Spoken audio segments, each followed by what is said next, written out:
Everybody, it's Jason with Parallel Reality coming back with you today with an article from Bleeding Fool, dated February 9th, and we're giving some pop culture articles for the next few days here because I am on vacation and probably won't be able to keep up with the news, at least to make videos, because I'm not taking any of my gear with me.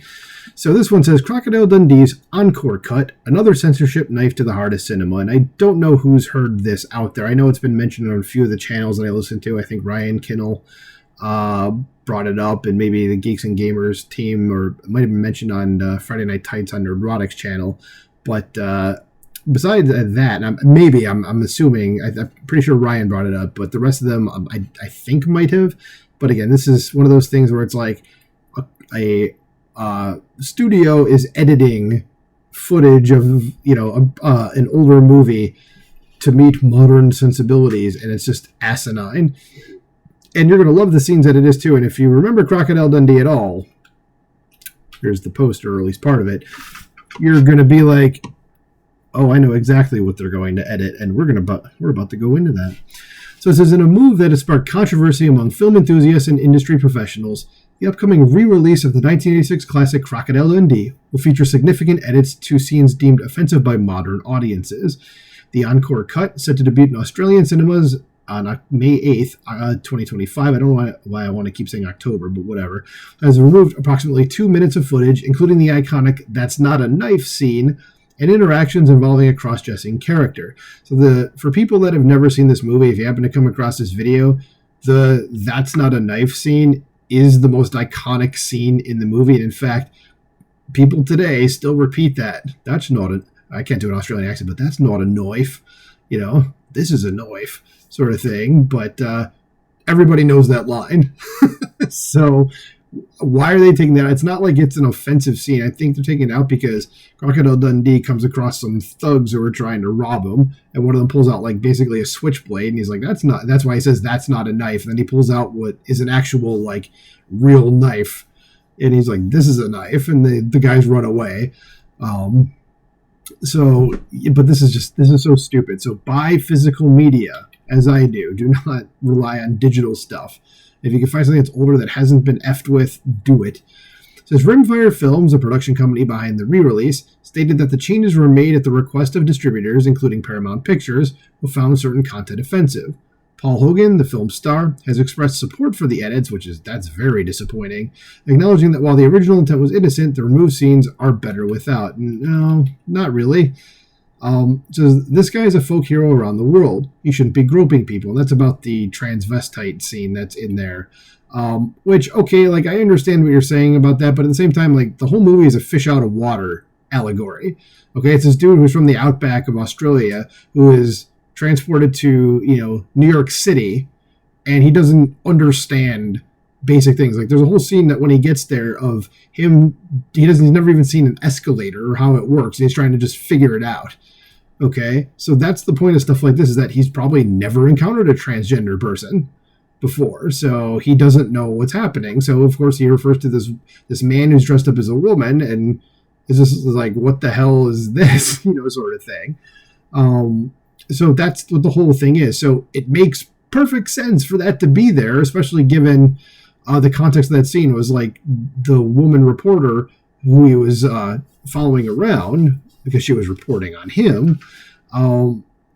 She was invited to this party, and there's even a part of the party too where there's a dude who's coked up, and he thinks the guy has a cold because his nose is red, so he like makes him like a home remedy right there, and the guy's just like, thank you. For it. But that's the whole point, is that he encounters all these situations that like you or I know exactly what this is, but he has no idea because he's never encountered it before. But anyway, let's keep going. He said this guy's should be groping people. He did that. Says, I thought, yeah, that's right. He shouldn't be, so take it out. I mean, he did it all in innocence, which is true, in naivety, but it's better without it. Yeah, I mean, it's still disappointing to see him say that he wants stuff cut, but I mean, he's right about the character saying like it was all because he didn't know. So it says the specific scene where Mick Crocodile Dundee meets a crossdresser has been edited out. Production company Rimfire Films issued a statement ahead of the Encore cut's debut, noting that some years ago, Paramount Pictures and other distributors requested the reference to the crossdresser be edited from the original film as they found it offensive, and we agreed to that request. So you're pussies is all I'm going to say. However, this decision has reignited the ongoing debate about censorship and the preservation of cinematic history. Critics argue that altering classic films to fit contemporary sensibilities sets a dangerous precedent, potentially leading to a sanitized version of film history. Yeah, that's exactly what it is. Okay? Says, we're witnessing a troubling trend of retroactive censorship, said film historian Dr. Amanda Reeves. While it's important to recognize problematic elements in older films, erasing them entirely robs us of the opportunity to learn from our cultural past and measure our progress. That's correct. And I remember in college, I took a film class for just one semester. It was like a film history class, and we had to watch some films for the class, and they were in chronological order. And we started with Birth of a Nation. If you don't know what that is, go look it up. Okay? And the teacher told us beforehand, like, just a heads up on this movie, it's a bit of a KKK propaganda film, just a heads up. But it's the whole point wasn't to be like, I'm trying to show you KKK stuff. It was, just to see what cinema was like 100 years ago with a movie that was, for better or worse, was extremely popular. Okay, so that was it. And of course, the whole time I'm watching it is like, what the hell? like seeing this from this was like 1997. I was watching this, but it's like, this was an actual thing? Like, people made this movie? Like, this is ridiculous. But I think you get the point.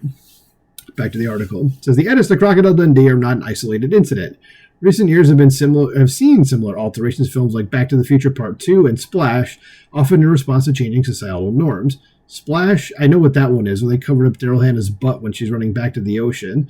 But Back to the Future Part 2, I never heard of anything for what alterations were done to that. And I'm trying to think. I'm thinking of the movie right now. Like, what was done? I don't know what would have been done there. But anyway, says this practice has drawn comparisons to George Lucas's controversial changes to the original Star Wars trilogy, which faced significant backlash from fans.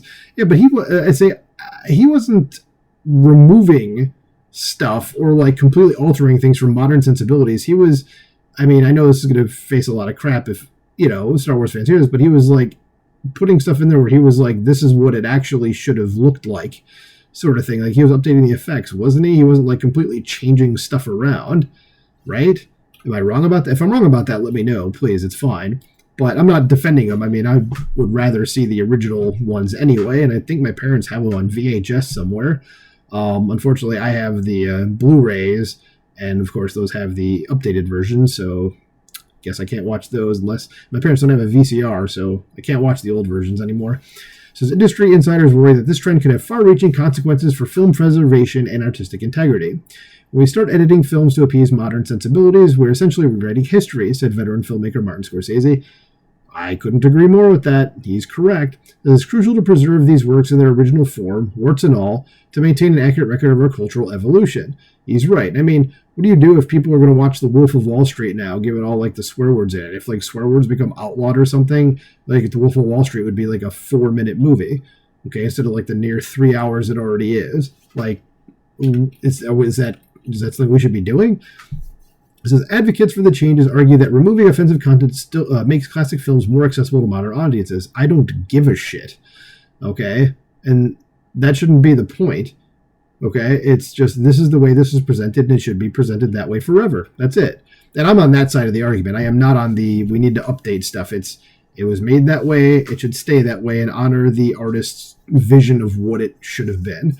So, however, critics counter that this approach undermines the film's historical context and artistic vision. Exactly what I just said. I should have just read a sentence ahead. It says that Steven Spielberg, it's just a Spielberg here, even though he hasn't been mentioned in this before. Come on, bleeding fool. Got to mention the person's full name once, they can do the last name after that.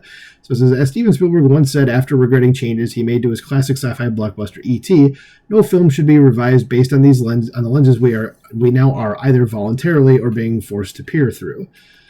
He's right. He says the debate surrounding Crocodile Dundee's Encore cut raises important questions about the balance between cultural sensitivity, not insensitivity, but cultural sensitivity and artistic preservation. As the film industry continues to grapple with these issues, it remains to be seen how future re-releases of classic films will be handled. How about either don't release them so you don't have to edit them, or just release them the way they are? Those are your two options. There shouldn't be an option two. We need to we're worried about how like 14 people out there might feel about this, so we're going to completely change the entire movie around for everybody else. This is the Like, if you've seen Full Metal Jacket, this is the Private Pile conundrum, where he's found with a jelly donut that he shouldn't have during basic training, so the entire rest of his group, his battalion, I don't know what it's called, sorry, it wasn't in the armed forces, but the rest of the guys that he's in basic with all get punished. And every time he screws up from that point on, he's the one that keeps getting, or I'm sorry, the troops are the ones that keep getting punished, and he gets away with it, so they take it out on him. You know, their rage out on him for it. But that's what this reminds me of, is just, you know, there's a few people that might complain about it, so everybody else is going to go ahead and have to just deal with the consequences. So it ends here with saying the plan is for Crocodile Dundee, the Encore cut, to debut in Australian cinemas on May 8th, complete with 4K remaster. But for now, fans of the original Crocodile Dundee can take solace in the fact that the unedited version remains available. And yeah, it does. It's been on cable quite a bit. So, however, as more films face similar scrutiny, the future of cinema's past hangs in the balance, where this all leads to start retroactively editing films to fit a modern lens, no matter what we think of a scene or to joke, is a very difficult road. Yeah, just leave things the way they are. Don't change them. Simple as that. So where do you fall on the side of this debate? Do you want to see things changed for a very, very super small group of people who may or may not actually be offended by this? Or are you totally cool with just let things rip, let it go, and that's just what it is, and that's where I am. Let me know what you think in the comments below. Please like, share, subscribe, and I'll talk to you soon. Bye.